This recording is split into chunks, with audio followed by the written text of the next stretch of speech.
Exodus 1. Now there are the names of the children of Israel who came to Egypt. Each man and his household came with Jacob: Reuben, Simeon, Levi, and Judah; Issachar, Zebulun, and Benjamin; Dan, Naphtali, Gad, and Asher. All those who were descendants of Jacob were for 70 persons, for Joseph was in Egypt already. And Joseph died, all his brothers, and all that generation.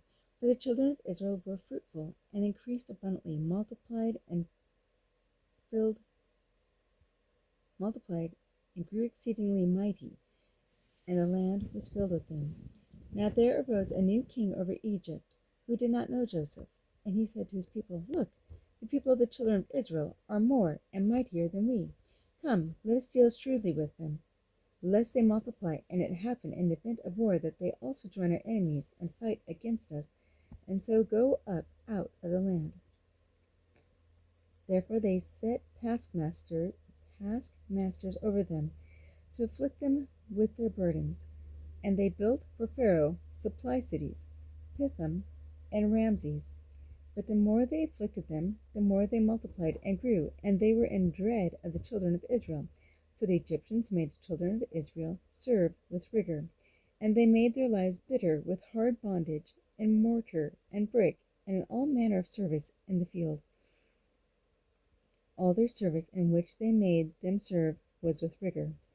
Then the king of Egypt spoke to the Hebrew midwives, of whom the name of one of them was Shiphrah, and the name of the other Puah. And he said, When you do the duties of a midwife for the Hebrew women, and see them on the birth stools, if it is a son, then you shall kill him, but if it is a daughter, then she shall live. But the midwives feared God, and did not do as the king of Egypt commanded them, but saved the male children alive. So the king of Egypt called for the midwives, and said to them, Why have you done this thing, and saved the male children alive? And the midwife said to Pharaoh, Because the Hebrew women are not like the Egyptian women, for they are lively, and give birth before the midwives come to them. Therefore God dealt well with the midwives, and the people multiplied and grew very mighty. And so it was, because the midwives feared God, that he provided households for them. So Pharaoh commanded all the people, saying, Every one who is born you shall cast into the river, and every daughter you shall save alive. Exodus chapter 2. And a man of the house of Levi went and took a wife, a daughter of Levi. So the woman conceived and bore a son. And when she saw that he was a beautiful child, she hid him 3 months. But when she could no longer hide him, she took an ark of bulrushes for him, dabbed it with the asphalt and pitch, put the child in it, and laid it in the reeds by the river's bank. And his sister stood afar off to know what would be done to him. Then the daughter of Pharaoh came down to bathe at the river, and her maidens walked along the riverside. And when she saw the ark among the reeds, she sent her maid to get it. And when she opened it, she saw the child, and behold, the baby wept. So she had compassion on him, and said, This is one of the Hebrews' children. Then his sister said to Pharaoh's daughter, Shall I go and call a nurse for you from the Hebrew women, that she may nurse the child for you? And Pharaoh's daughter said to her, Go. So the maiden went and called the child's mother.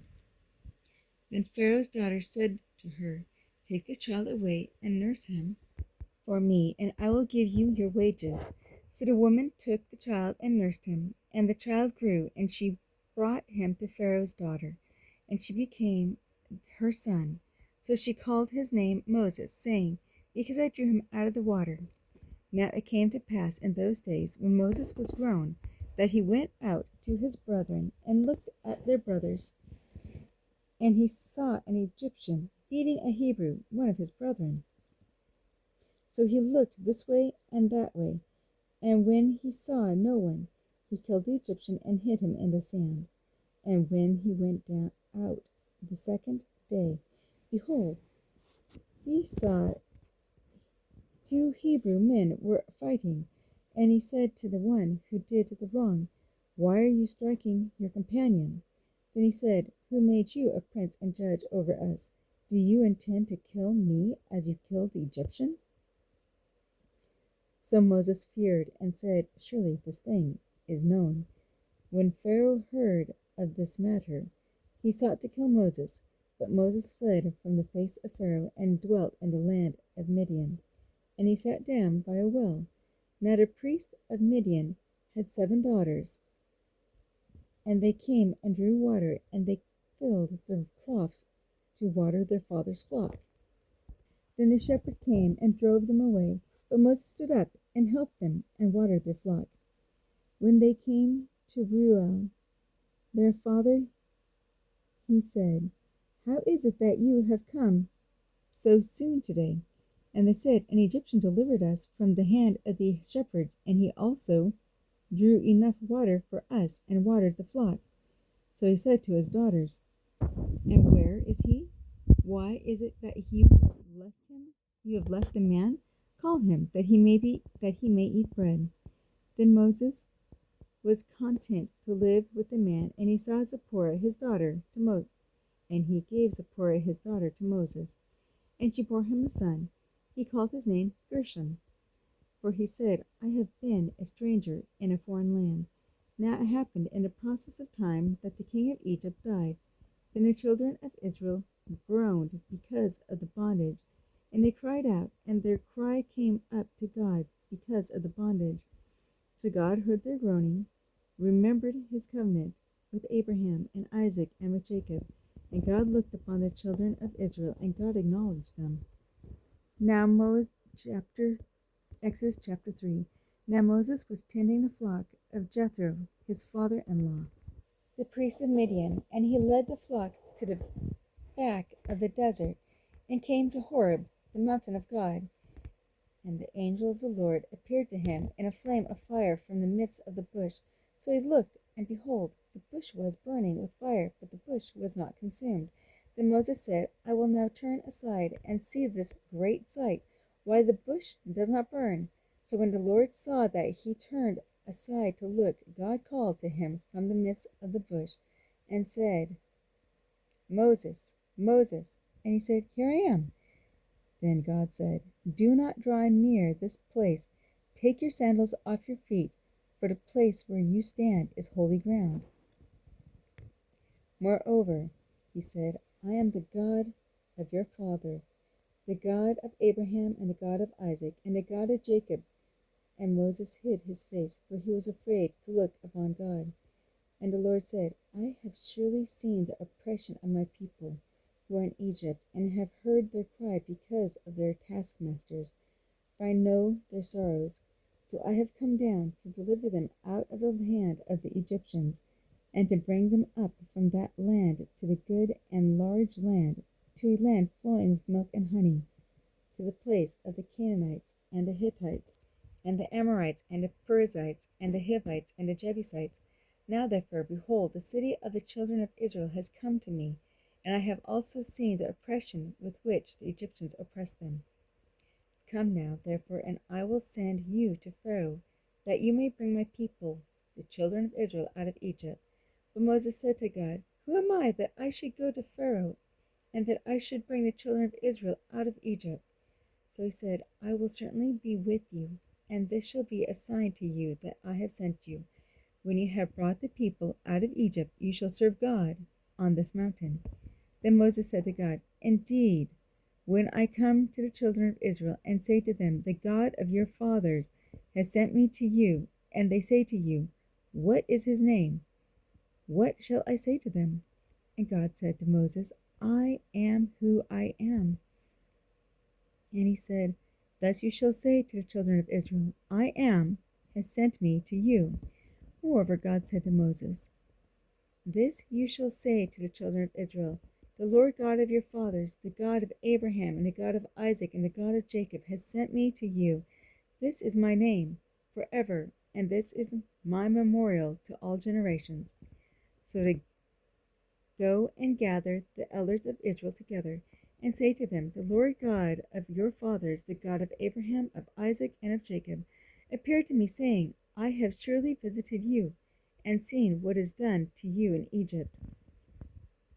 And I have said, I will bring you up out of the affliction of Egypt to the land of the Canaanites, and the Hittites, and the Amorites, and the Perizzites, and the Hivites, and the Jebusites, to a land flowing with milk and honey.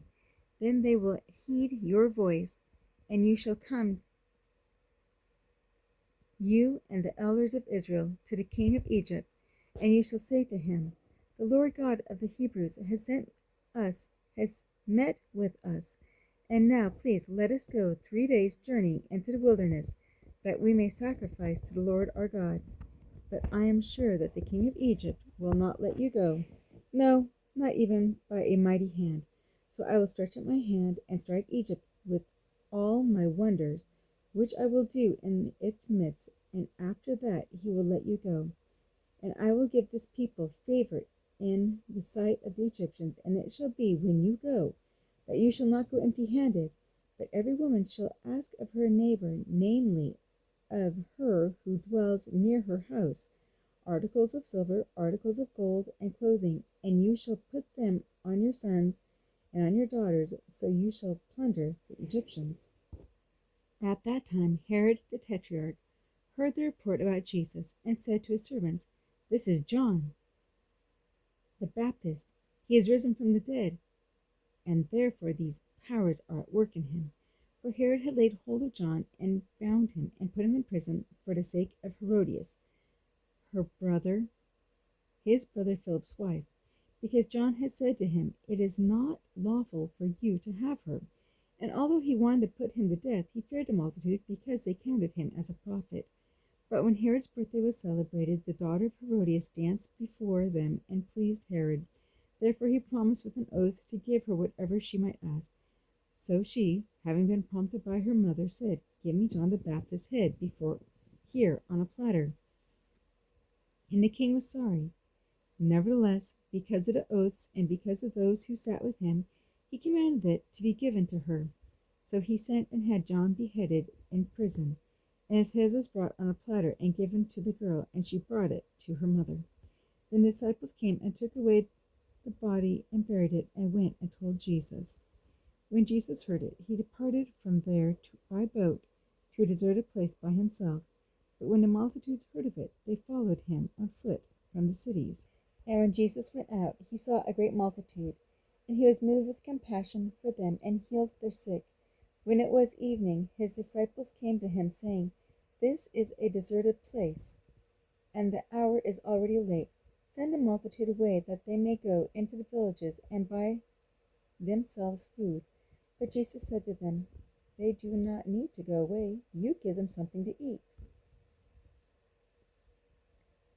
And they said to him, We have here only 5 loaves and 2 fish. He said, Bring them here to me. Then he commanded the multitudes to sit down on the grass, and he took the 5 loaves and the 2 fish, and looking up to heaven, he blessed and broke, and gave the loaves to the disciples, and the disciples gave to the multitudes. So they all ate and were filled, and they took up 12 baskets full of fragments that remained. Now those who had eaten it were about 5,000 men, besides women and children.